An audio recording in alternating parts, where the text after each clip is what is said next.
पुराने समय में एक सेठ को रात में नींद नहीं आ रही थी। उसके पास बहुत धन दौलत था, घर परिवार सुखी था, लेकिन उसे बेचैनी हो रही थी। उस समय घर में वह अकेला था। पूरा परिवार अन्य रिश्तेदारों के यहाँ गया हुआ था। रात के 2:30 बज चुके थे, लेकिन उसका मन शांत नहीं हो रहा था। सेठ ने सोचा कि घर के पास स्थित मंदिर तक घूम आता हूँ, शायद भगवान के दर्शन से मन शांत हो जाए। कुछ ही देर में वह मंदिर तक पहुंच गया। जब सेठ मंदिर के अंदर पहुंचा तो उसने देखा कि एक बूढ़ा आदमी भगवान के सामने बैठकर रो रहा है। सेठ ने उसके पास गया और उससे पूछा कि बाबा आप कौन हो और रो क्यों रहे हो? बूढ़े आदमी ने कहा कि सेठ जी मैं बहुत गरीब इंसान हूँ, मेरी पत्नी बीमार है और अस्पताल में भर्ती है। उसके इलाज के लिए मेरे पास पैसा नहीं है। अगर डॉक्टर को पैसा नहीं दिया तो वह मेरी पत्नी का ऑपरेशन नहीं करेगा। समझ नहीं आ रहा है पैसों की व्यवस्था कैसे होगी।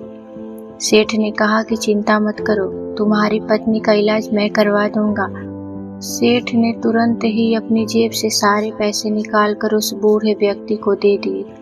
पैसा देखकर वह आदमी खुश हो गया और सेठ को धन्यवाद देने लगा। सेठ ने कहा कि अभी मेरे पास इतने ही पैसे हैं, अगर तुम्हें और ज़रूरत हो तो मेरा घर पास ही है, तुम वहाँ चलो। बूढ़े व्यक्ति ने कहा नहीं सेठ जी, इतने पैसों में काम हो जाएगा। आज आपकी वजह से मेरी पत्नी का इलाज हो जाएगा। पैसा लेकर वह व्यक्ति तुरंत ही मंदिर से चला गया। जरूरतमंद की मदद करने के बाद सेठ का मन अब शांत हो गया था। उसने भगवान को प्रणाम किया और सोचने लगा कि शायद इसी वजह से मैं सो नहीं पा रहा था।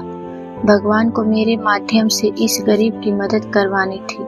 घर आकर चैन की नींद सो गया। इस छोटी सी कथा की सीख यह है कि जो लोग भगवान पर भरोसा करते हैं उनकी सभी परेशानियां दूर हो सकती हैं। जब एक दरवाजा बंद होता है तो भगवान दूसरा दरवाजा खोल देता है। बस हमें हिम्मत नहीं हारना चाहिए, धैर्य बनाए रखें और ईमानदारी से अपना काम करते रहना चाहिए।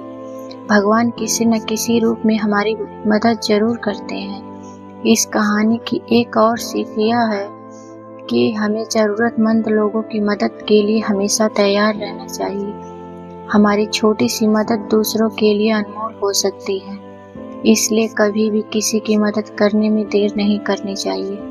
दोस्तों कहानी अच्छी लगी हो तो प्लीज़ लाइक सब्सक्राइब जरूर करें। धन्यवाद।